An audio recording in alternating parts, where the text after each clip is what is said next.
And we are live. Welcome, everybody. This is Rosie the Riveter and her crew. I was told with my little headband that I look like Rosie the Riveter. Anyway, how is everybody? Yes, we're all strong on this. We are on this beautiful summer day. At least it is. Well, actually, it's starting to cloud up here in Dayton, Ohio. So what's on our mind today? Interesting. Nina had a call with one of her newer clients this morning. And how many classes is too few classes? How many classes do you realistically need on your schedule for people to maintain a regular yoga practice? It's a good question. So is there a magic number? Is there, do you have to have a class every day of the week? I mean, I think you kind of sort of do. Like in this case, the client has how many, Nina? 6 a week. 6 a week. We're all in agreement that that's just not enough. Because we want them to be able to create and maintain a habitual yoga practice. And in order for that to be true, we have to give them enough times. Unless, yes, and unless, let me just think about this. If you were to offer a very, very limited schedule like that, then maybe you have it the exact same day, the exact same time every day. So that's habitual. It's like, okay, because we know from experience, all of us, and from our experience as coaches and our experience as yoga studio owners, is that people typically practice at a certain time. Yes. Right. So like you got the early AM crowd, you got that mid-morning, the drop-off kids crowd and come do yoga. Then you've got the early afternoon, evening, and of course the weekend. So if you were to have a very, very pared back schedule and could only do one class a day, would it make sense to do the same class, the same time every day? So at least you're hitting one population of people. Carol, I see you doing this. Yeah, you're not going to please everybody, but if you think, well, I could get that after work crowd or late evening crowd, and I'm going to have a 6:30 class every single weekday. And then I think what would be important is to have something on a weekend so that if somebody could only make one class during the week, then you would also have maybe a weekend. And then you could say, with, confidence that if you can get a 2 times a week or more practice in, then, that's typically how we coach. And that seems like a very doable consistency for most new people. If you go beyond that and you should come every single day, that's not usually that kind of scares people. But I think doing that, the way, like you're saying, something consistent during the week with a weekend option could hit the right population, at least Hitting hit at that least one. a segment, one segment. The Yeah. only thing is, if let's say you had that, could you offer an unlimited membership? I don't, if you only had, let's say 6 classes a week, Nina, I see you. Yeah. Yeah, that's where I'm going with her. And that is where she would like to go as a business is memberships. And if we're coaching to a minimum of twice a week, 8 times a month, that's not enough. Not All enough. the membership. It doesn't. Although again, you could, if you did have that very limited schedule, you could still have a membership. It just could be a recurring class card. Sure. Right. That's where you would have like maybe an auto 4 or an auto 8 or something like that, where it still is recurring revenue.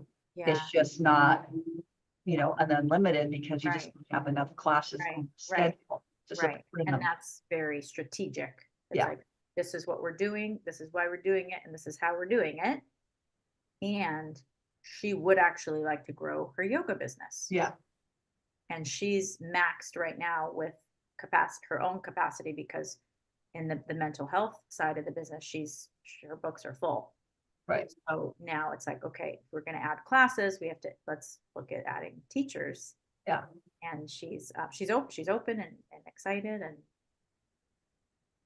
yeah. So what's a good number? What would be an ideal schedule for a new yoga studio. So part of it is obviously if yoga is your primary cat service, then that's where you're going to make your money on yoga classes. Yeah. So then how much realistically can you make per class based upon, it all also comes down to capacity too, True. right? How big is your space kind of thing. So we were talking, I feel a morning class and an evening class 5 days a week, and then at least one class on the weekends, and even maybe being closed one day a week. There's nothing wrong with that. I was talking about that with a client yesterday. And so maybe like let's like 10, like maybe 12, I would say minimum, like maybe 12 a week would be, what do you guys think? Where did you start at your studio, Nina, way back in the day? Do you remember? Yes, I do. I think we offered 3 a day, Like, Monday through Friday. Like a Monday and a morning and 2 evenings? Yeah, and then we waited to add the 6 a.m.s. And which, as soon as I became my own boss, that was the first thing. Never teaching a 6 a.m. again. God love the people who love the 6 a.m.s. And there are them, and I'm so grateful to them, and that is not me. But for my teaching career previous to owning a studio, I taught 6 a.m.s twice a week for 10 years or something. So but the people wanted it, and we needed to see that the benchmark of, okay, classes are growing. Now, I didn't have in my head then, that I wasn't being coached, 70% of classes, 70% capacity. That's when you know to add classes. I didn't have that number. It was just kind of going on feeling. But so then eventually added a 6 a.m., then a noon. And then by the end of owning my studio, we had 46 classes a week. Yeah. I had 36, but before the pandemic hit, yeah.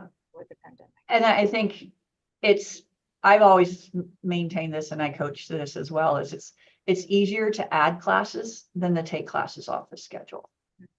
Like I had a brand new client opening her studio this couple of years ago, one of my initial clients, and she started out with like 36 classes a week on the schedule. And she was adamant, and at that point I didn't have the bandwidth to say, no, this is wrong, right? I should have pushed back much harder on her. Yeah. And unfortunately, right away, I mean, that's high overhead. It's high overhead. And so eventually it didn't work. She had to like slash the schedule down, because then, as a new studio owner, she was also teaching a lot of, and it was a hot studio. So she was teaching a lot of hot classes, and same thing, that 6 a.m. with 2 people in it in the middle of, and so, yeah. So it's better, I feel better to start small and then build, wait until people are demanding. And yeah, I don't think you have to start. The studio I eventually bought, when we opened, we didn't start with a 6:30 a.m. that we added that later. And then same thing on the weekends, we waited to add, we had 1 on Saturday, 1 on Sunday. And then we added on from there. And because you want to be careful of, if you have too many classes, you're just splitting. That's right. And pulling from, you're not actually adding new opportunities. Mm-mm. It can be a little bit, as a new studio though, it can be a little bit of a chicken and the egg thing, right? Because I have a client who is within their first year, and a lot of the membership cancellations say, well, there's not enough on the schedule that I can come to, and it's like, well, does that prompt you to add more so that, but I think her schedule is very healthy, and, I think it's still set where it should be. Yeah. So we're leaving it as is, even though that's sort of some of the feedback she's getting, which have a cancellation funnel so that why people are canceling. So when you do add more classes, you can blast it and say, hey, come on back. We've got more classes, like 6 a.m.s are filling up, that kind of thing. So, but yeah, it's an interesting, especially in the first year, figuring that out, when to add. You might need to ramp up and have more classes faster than the 70% full 70% of the time for the first year, So it's a interesting and it can be a challenging time to figure that stuff out. But Right. Another Um, art, yeah. not a science. Yeah, another Yeah. art. And then the other is the class time. When should Mhm. I have my classes? And that's the other thing is, that's again where you're sort of like, if you build it, they will come, Mhm. right? Picking the time and not constantly, that was the other thing the studio I was referring to did, constantly changing the time. You know, going from a 6 to a 6:30 and then back, and then when you're constantly changing the time. So, you know, a couple of strategies there is, when is school drop off in your community at the schools that are close to your studio? What's the drop off? Hmm. If, you know, drop off is 8:30, then a 9 a.m. class makes sense. But if drop off's a little before 9, then maybe a 9:30 makes sense. You know, so it's like, when's the school drop off? Most people commute? Okay, then maybe you need to have classes a little bit later in the afternoon or the evening to allow people to come back, or you know, so kind of what's happening within your community, and go from there. And then you just sort of have to like make those and just let it Be be for a moment. for a moment. And it's like, people will adjust their schedules if they can. They like the yoga, you know, and they're coming, they'll figure out a way Right, to get there. right. So that's the other thing. It's not adding too quickly, not pulling. And if you do add a class, how long do you think it needs to stay on the schedule before you make that determination? Not a science, but That all to me, that also depends on like if within a month, if it's not starting to grow, I would probably be pulling it faster. But if it's like sometimes there's 10 and sometimes there's 6 and then it goes up to 15, like you're kind of like letting people calibrate. I'd say at least a quarter, 3 months Yeah. to it's give kind of- it, Yeah. you know, um, I think you need to give it at least 3 months, you know, 3-ish months. It's kind of like with advertising. Mhm. Right, you got to give it time. You know, you start an ad and nothing's happening, you yank it. You got to give it time to get out there, to work in the, you know, it can take 3 to 6 months. Like if you're doing like with our ads beta program, if you're doing some of those Google things. And I was talking to Mary about this, our Wizard of Ops a couple of weeks ago, and she said the purpose of like Google ads, it's a slow burn, right? It's just like, it's a slow burn. It's not going to boom and then all of a sudden overnight you're here. It's just like, it's out there, those evergreen campaigns. It's a slow burn, just building, building, and then it does hit this sort of like tractionable point.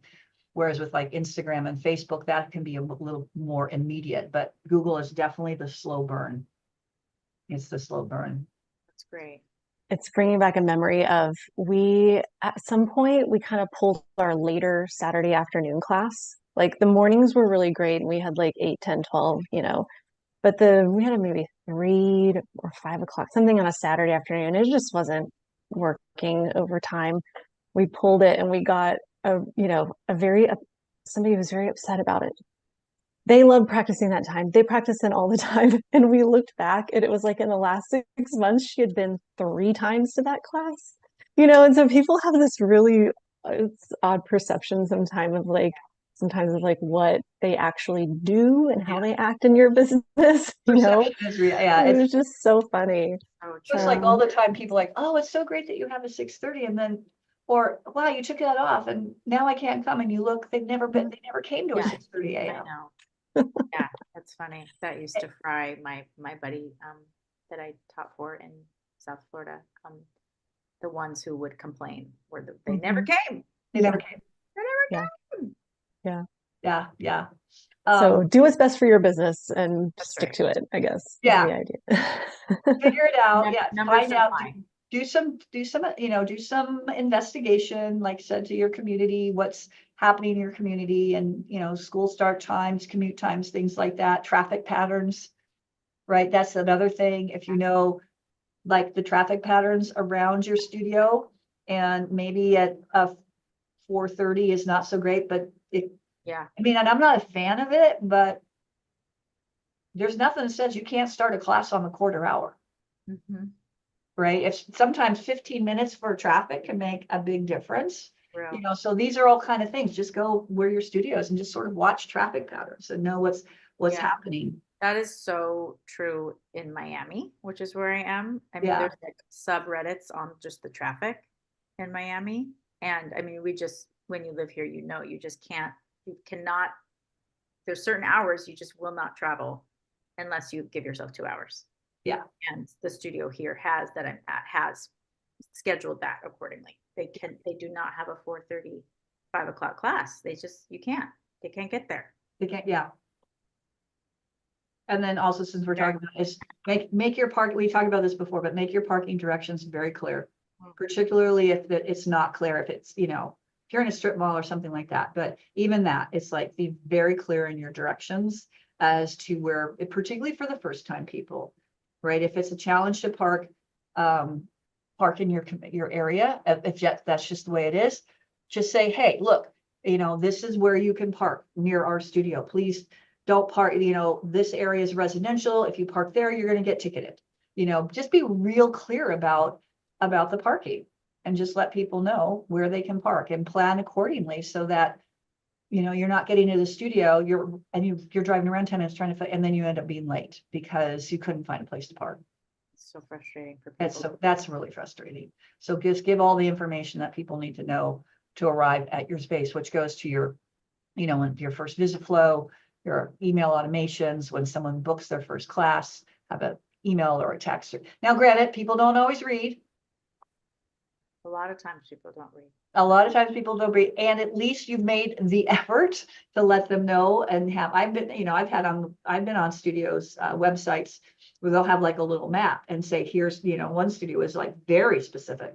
This is where you can park, don't park here. They actually had a map right on their website because I think they were in downtown Atlanta. And it was very specific where you could park and not park. And I was like, oh, this is great. It was very detailed. So I thought that was really, really handy. And I just had a thought, you just had said something, Carol, that triggered, but now it's gone. It died of loneliness. Well, I also kind of part and parcel to number of classes is how do you build classes? Right? How do you build classes? How do you build class capacity? And I had an interesting conversation with a client this week. And I've had this conversation with our clients in the past, but this was a really interesting one because we were really looking at some hard data. And I believe, without doing like a huge scientific data analysis of this, that if you have teachers that that don't practice at your studio, I think that's a harder lift, right? Because we're looking at some of the teachers. And this studio, that couple of teachers, they only teach like 1, maybe 2 classes a week. That's it. But when we looked at their retention, when we looked at their class compared to the other teachers, and it was interesting, both of these teachers don't practice at the studio. They had the lowest attendance of any of the other teachers. And I just feel that when your teachers are practicing in your community, it says something. And people like to see, I don't know about you guys, but people like to see the teachers. Like I know when I was an owner, when I was just a teacher, people love to see me. Oh my gosh, you're here. You're going to practice next to me, Terry. And they get so excited. I'm like, okay, yeah, I am. People would get super excited when I would take class. I don't know. What do you guys feel about? I mean, 100%. Yeah. I remember when I first started yoga, it was back in Dallas. And like I specifically remember the time that Tim, the teacher, sat right next to me. Like, oh my God, Tim is right there. And I don't know, because he was just like this beautiful, like lean man who could do everything, and I just thought it was really, really cool. yeah. So yeah, I think that actually happens, from experience, that it's really exciting and like, well, I Did want you to see work what they're harder? doing. Did you Oh, put for sure, 100%. 100%? Like Yeah. 100%. If a Yeah. teacher was practicing next to me, I 100% was like, I'm going to touch my exactly forehead to my exact. Yeah. And so, yeah, and I think that there's room there for more connection outside of, you have a little bit more time, it's a little more relaxed. You're in the changing room with people and like talk, they get to know you a little bit better as outside of you being the teacher, but you're sort of moving with them in the space in the same way.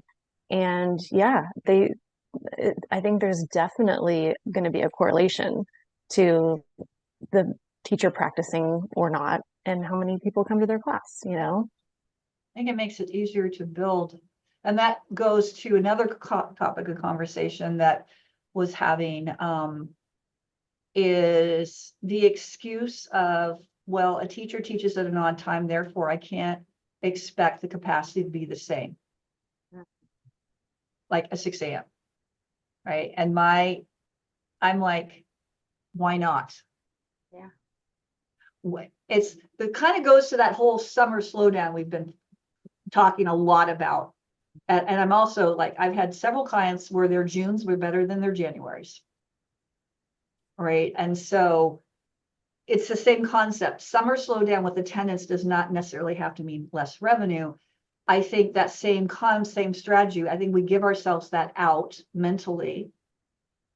And when the concept is, what can we do to build this class that just because someone's teaching not a peak time, why do we give that out that, oh, well, we are going to, we have an expectation. It's okay to have subpar attendance. Right. I don't know why. Just Yeah. because, because there's plenty of studios that our former colleague Kaya Fief, I remember her always, she had a 5:30 a.m. Bikram class and it was full. She said it was kick-ass. Mhm.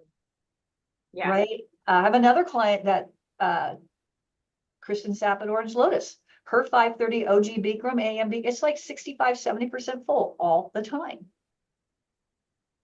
So why do we allow that as an excuse? Yeah. I think it's just it's a frame of mind. And and if the class is not full, then maybe you pull the class, or maybe there's other things to look at. Maybe that's not a good class time. Well, and I'm thinking of like, in the IHP training, one of Gabby's like, if the quality is there, people will they will make a point to go to a class with a certain teacher or for a certain class. So again, that goes back to like, there should be no excuse. Like if I want to go in and teach, a 6 a.m. IHP class, I'm guessing people will come out to it because they're coming out to my Tuesday nights. Yeah. I'm selling them out, so I'm feeling I'd really good about it. I'd come. Yes. I'd fly there. Well, as long as there was coffee afterwards, I'd come.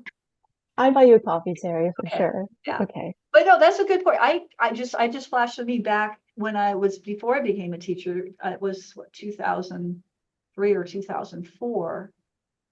A teacher he had a small studio and I would get up, and you guys know me, I was getting up at 4:45 in the morning because I had to drive. It was almost an hour to get to the studio where he taught. And you made that effort. I made that effort. Mm-hmm. And his concept was really interesting because it was his max capacity was 10. And he had 5 mats and we faced each other. Right. And then there was a little down the middle where he would move around. You bought a series, he sold a series. It was like he did 8-week series and you paid up front. And you were assigned a time. It's like you either commit 2 times a week or 3 times a week. He didn't have classes on the weekend. It was just Monday through Friday. And if you didn't show up twice, you would not be able to buy the next series. If you were a no-show, it was just like, this is sort of like really OG, just like very disciplined, dedicated. It's like, if you can't put the effort in and you miss class, unless you're like sick or something, he's like, then you couldn't buy the next series. The only way I got in is somebody moved and I was able to, so I mean, I'm not advocating that, but that's the thing, is that I was willing to make that effort. And I think we can, when we have that mentality of what can I do to build my class, as opposed to, oh, it's okay that I only have 5 people in here. Mm-hmm. Well, and there's some, you have to put a little onus on the teacher too, right? Are they taking at your studio, connecting with students? Yeah. Are That's they promoting online? Like, Right. Yeah, let's can talk there about there are things that they could do too that would yeah. help. absolutely. I'm really curious what y'all's Y'all's, um y'all. y'all's your thoughts on this, on exactly this, on what is the teacher's responsibility if they're, also looking at contractor, employee, um, is there onus on the teacher to promote, to fill their class? What are they responsible for? And, the way that I was taught is that it's the studio owner's job to bring people in. And then New it's the people. teacher's, uh-huh. And then the teacher's job to keep them coming back. Right, yeah. So that's where it sort How do you of do that? raises that whole concept of what are your expectations of your teachers? How are you paying them? Do you have some type of performance pay, right? So if you have some type of performance pay in based upon attendance, like and again, I keep going back to when I was, a spin instructor for a hot minute a couple of years ago. It's like we were paid based upon the attendance in the class. So if it was 50% or less attendance, we got one rate. If it was this rate, 51 to I think it was 80%, we got this rate. And if it was 81% or higher, we got the top tier rate, the highest rate. So it was all driven off of how many bodies in the room. The other thing is like, and if you don't, like if you just pay a flat rate, it's like, that's the other thing that can be I think if you're just paying like, again, just a flat rate without some type of incentive, that there is no incentive. It's like, oh, I'm going to get paid X amount, whether I have 2 people or 22 people. So, and it goes, we hear this a lot at the on-sites because we've all been on on-sites this year. It's like, I'm not a salesperson. That's the yoga teachers. I'm not a salesperson. I'm not a salesperson. That's bullshit. I'm sorry, they are. Because part of it is getting people to come take their class. I get really irritated with this one. Can you tell? I mean, and it's simple, like you said, Carol, what are some of the things you do? You just said it. You said, I know you come to my IHP class. What are some of the things you do? And Nina, I'm not actively teaching right now. What are things you guys do to get people to come take your class when you're at the studio? You want to go, Nina? I mean, I am at the studio every day, period. Right. Because I want to be there. It's my favorite place to be. I'm taking classes. I mean, I've just always been that way. I don't just teach it. I'm not just what is that? I'm not just a member. No, I'm not just a customer. I'm also a member, whatever. Yeah. Hair club for men. My practice is central to my teaching, and they're infused. And I don't believe particularly with, Do you actively ask people to come take your class? yeah, and take classes with me. Yeah. Are you gonna be there tomorrow? I'm taking the noon. Are you going to stay? Are you going to be there? Yes. Whether it's my class or not. Yeah. It's Carol? fun. It's not, Yeah. that's not work for me. That's just, Yeah. Same. Exactly. I'm there, I encourage, when I'm like taking with somebody else. Oh yeah, I teach here too Tuesday nights, come to my class, love to see you there, that kind of thing. And then when they do take my class, I'm like, I've taken class with you. Remind me of your, it's like I show that I recognize them, especially if they're newer, because it's really easy to fall into that the comfortable, I'm talking to the people I know, but Right. I make an effort to talk to the people I don't know, Yep. and get to know their names too. Yeah, and that's another way to build your class and also build the studio overall, like you just said. And you guys have heard me go off on this before. Is like if you're at the studio and there's a person you don't know, are you introducing yourself Right. to them? I don't see that happen a lot. Right. no. It's like, Right. oh my gosh, I haven't seen you before. I'm Terry. I teach here. What's your name? Oh, Mhm. Nina. Oh, I'm so excited to meet you. 100%. Right? It's 100%. like that's how you build not just your class, but that's how you build the studio overall. Absolutely. It's like cheers, where everybody knows your name. I mean, Yes. people used to compare my studio, and I'm sure a lot of studios are like this. Everybody said, I heard it one time, oh my God, this is just like Cheers. Everybody always remembers my name. Yeah. And there's something psychological about people hearing their names. Now, that Yeah, depends. this was a while back. Because I haven't been back to Monterey since before the pandemic, which is really sad. It's the longest time I have not been in my hometown. Oh, I know. Anyway, the Bikram studio that I first practiced at all the way back to my first class is still going strong. It's great to see. It's like they're all on their fourth owner, but they're still going strong. They have moved locations. I haven't been there. Anyway, I digress. So I don't know, it was like 2018, whatever. I went in to take a class because I was in town visiting my mom, and I walked in and I recognized, which was really cool because I hadn't been there. I taught there in 08, so it been like 10 years. It was 10 years. A couple of people, I don't know how I did it, but out of the recesses of my memory, I pulled out a couple of people's names. I'm like, oh my gosh, Mary, it's so good. And they were just like astounded that I remembered their names from, 10 years ago, whatever it was. So it's like really powerful when you know somebody's name. Really powerful. And that's how you get to do it. And that's why I think, kind of going back to the very beginning of this, is like, if you have teachers who aren't practicing at your studio, I'm not saying don't have them. I'm just saying that I think then they are at a disadvantage.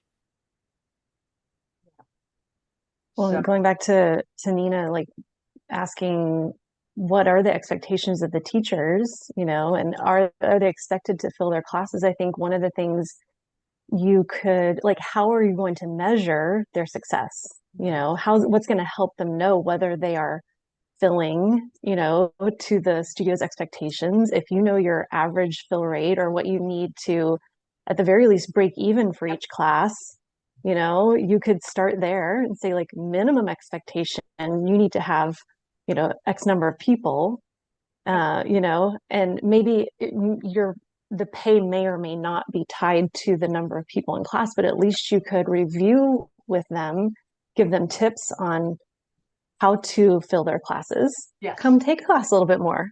Introduce yourself to new people. These little things make a big difference, like give them tools to try to help and increase that fill rate for 100%. them.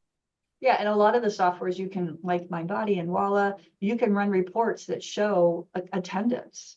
And like I have a client that they're on Walla, and they're using that, they have that instructor report in Walla, which is really good, and it shows, the fill rate, the capacity, their average attendance, their fill rate. It shows I like this one, what percentage of classes they call it the right liability, how many times they request subs, which I think is good. But what this one client is doing is it has the studio average for attendance, boom, and then they have the above and below.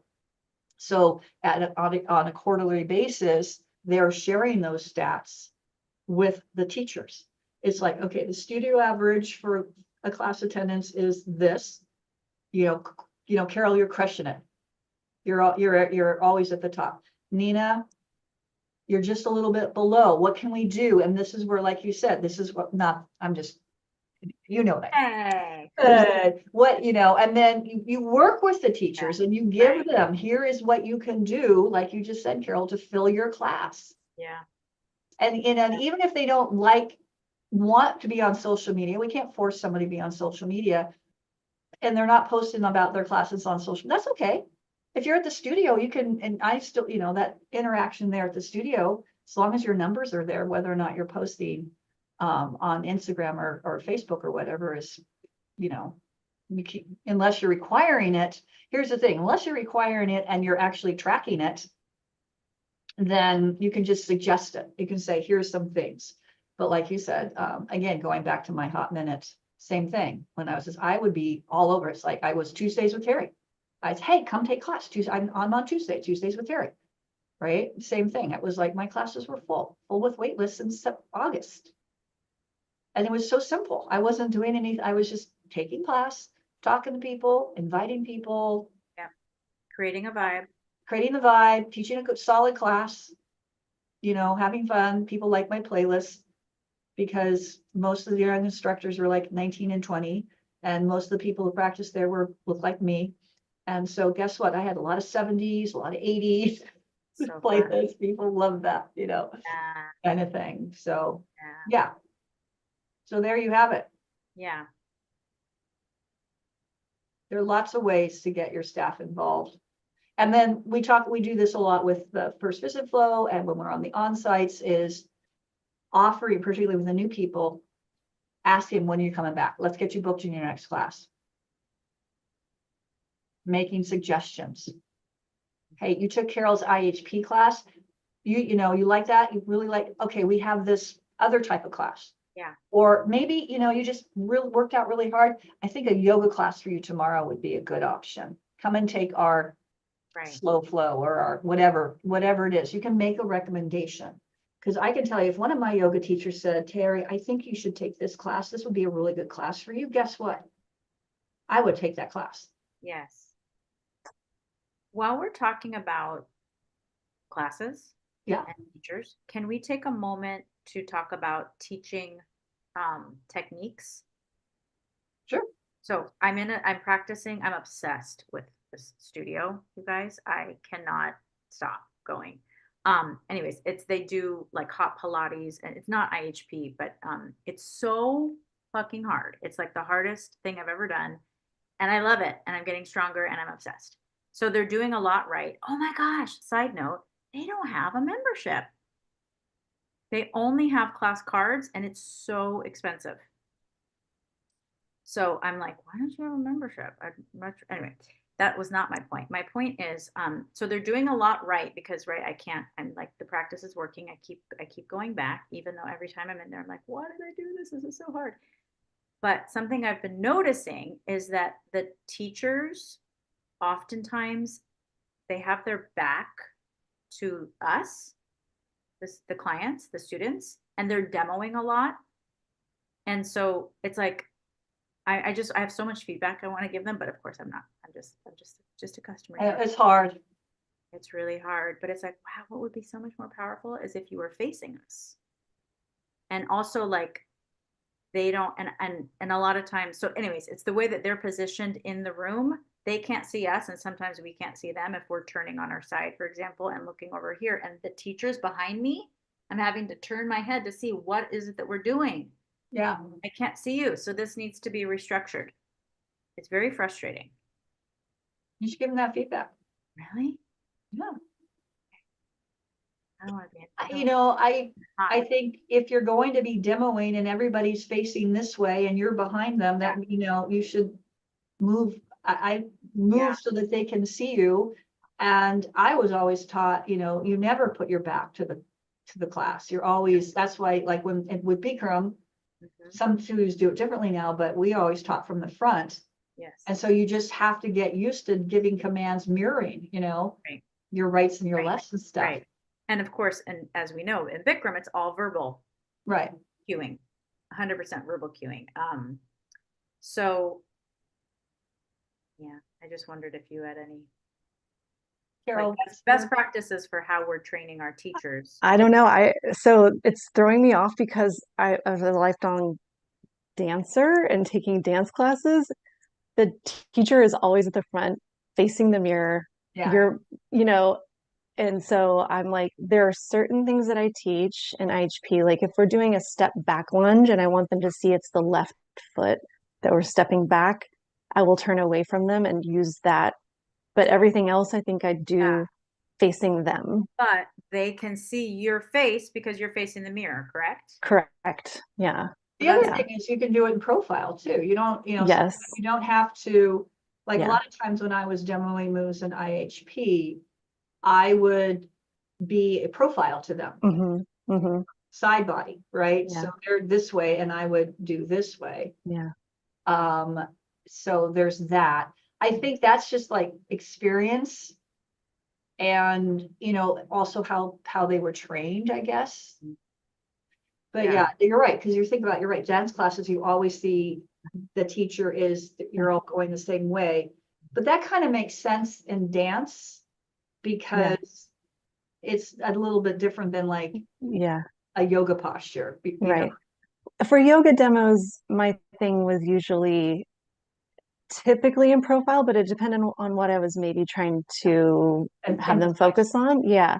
Like a certain alignment cue, might be helpful more straight on or depending on what it is,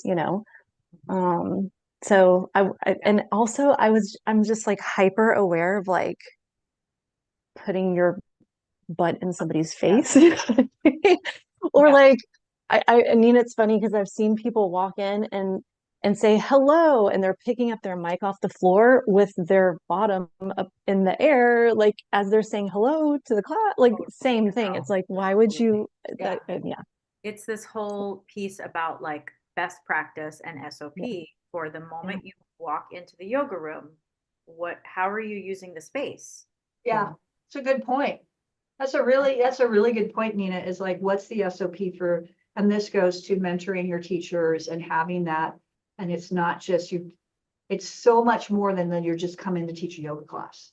How are you, like you said, how do you arrive in the space? It's a stage. It's like, Yeah, are you, hello, it is. the curtains have parted, and Yep. now I'm on stage. Yep, you're on set. Everything's marked. Is that what they say in the theater? Yeah. Everything's Hit your blocked. mark. Blocked. Blocked. Blocked. Yeah. Blocked. Yeah. I mean, it should all, I mean, Yeah, it's like seriously from the moment you walk you walk in the door, you are on. And we've talked about this before on the roundup is with teachers leaving your personal shit in the parking lot. And I've also used this before. Disney has, a policy, it's called on set. So if you're on set, that means you're in that mode. And so the employees know, they'll come up and say, hey, Carol, are you on set? Yes, I am. Okay. Because they know that they can't engage with, no, I'm on my break. Oh, great, kind of thing. So it's like very much aware of, even if you're there just practice, that's another interesting thing. Even if you were there practicing, we talk about when are you not the teacher? oh my gosh. So I think you're even almost more hyper aware when you're practicing, because if you have bad habits, if you're not, if you have bad habits and students see it, then it's like, oh, if you're doing things, I don't know, I'm just, you know what I mean? If you're not moving within the space the way you're supposed to, Yeah. then Right. then that's bad. I mean, Right. If you're modeling, you want to model the behavior you want your students to you're modeling. be around. Yeah. And if you want to be completely anonymous, Go to someplace else. Go to another studio on your off time. Yeah. And that's fine. That's fine Yeah. too. But yeah. When are you ever not the teacher? Never. Yeah. Even at Trader Joe's when you run into them. And they're checking out what's in your cart. What did my yoga teacher eat? Yeah. No, I've had, oh my God, you drink? Yeah. Or running into at a restaurant or a bar or something like that. The first time I ran into a client at a bar. Yeah. I mean, it wasn't like a dive bar, thank goodness, but why not? I love like, a dive bar. You drink? I'm like, yeah. Like, oh, so that there's all these, they make up stories about you in your mind. We everybody does. We all do. We all make up stories about people we know or don't know. And you're not vegan? You're not vegan? Like, hell no. Right. You eat meat? I thought that. Yeah, that's so funny. But yeah, it's almost like there is an added pressure when you're a teacher. There is when you're practicing in your studio. And it's okay though to model if you're having a bad day. If you're having, you don't have the energy. It's also okay if you're modeling that in a way. It's just like, I've got this shoulder thing going on, or I have to do this, or, I one time actually sat down during the standing series in Bikram because I was like, really dizzy. One time, Terry? One time. I have a history of passing out. So, wow. Yeah. A lot to get this one to sit down. Yeah. It's like, when aren't you the yoga teacher? You're not. You're always the yoga teacher. So if you need to be hyper aware of that, even if you're just at the studio practicing. Yep. But again, going all the way back to how do you do this? Teacher expectations from the very start. And if you're at the point now where you don't, let's say you've been open a while and you don't have those things, guess what? You can still do them. Just because you don't have it written, you can now do it. And if the teachers don't want to agree to it or don't want to assign a staff agreement, then so be it. Yep. I had a client that was taking their teachers to, from an independent contractors to employees. And there was one teacher didn't like it. I'm sorry, this is not a choice. This is, I have to do this. Oh, no, and so the teacher just chose to leave. Okay, fine. It's like, this is the law. Right. I can't, you're not an independent, in this case, they were not independent contractors. She did need to make them employees. Yeah. And so the teacher decided to leave. Okay, fine. You're not willing to be on board with what we're doing. That's okay. It's okay. That's okay. And it goes back to not leading your, not running your business from what? A position of fear. Fear. Yes. And in fact, I've heard something like, actually, if you're not pleasing everyone, then you're doing it right. You're doing it correctly. You're doing leadership correctly. Yeah. Yeah, You can't be all things to all people. And they'll either get on board or they're not. that's okay. It's okay. It's like depersonalize. Yeah. It's really okay. It's really okay. So there we have it. Wow. Wow. Look at us. Look at us. Ow, ow, ow. I've been sitting in lotus the whole time and now my foot's asleep. Any departing thoughts? I think this is good. We've got a good conversation. What are you doing to help your teachers promote their classes? What about taking class? What are your expectations? What's your why? Mhm. Anything else, friends? I'm gonna That's it. go teach a Yeah. class. The You're gonna go studio teach a added class? cold plunges, which is Oh, I saw that. Yes. amazing. It's so great. Such a great add-on. No, Really cool. not into it. Don't have you tried it? No. I was so disinterested, and then I love it. I love it. I don't know. Yeah. I get so cold so easily and I don't know. To me, it just does not sound, Mhm. anyway, Yes. maybe I will someday. I don't know. Yeah. My first time was at last year's summit. So the first time I did it. Yeah. Oh my gosh. I Yeah. hope we have it again this year. We'll see. I don't know. Okay. They have the, Well, next week we'll tee it up. You guys are in for a treat. Because Carol and I are both on vacation next week. Woo-hoo!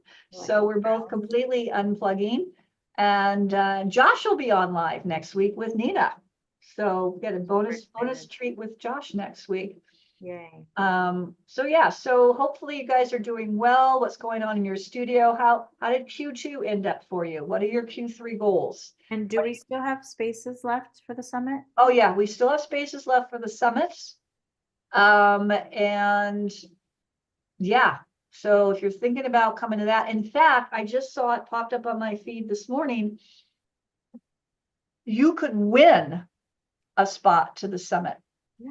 So go to your Instagram, find us, the YC, and there's a post there, what you can do to win a ticket to the summit. And I think it's basically, you share this reel, you tag like 3 friends, and then there's one other thing you have to do. And then you get entered into a drawing to win a ticket to the summit.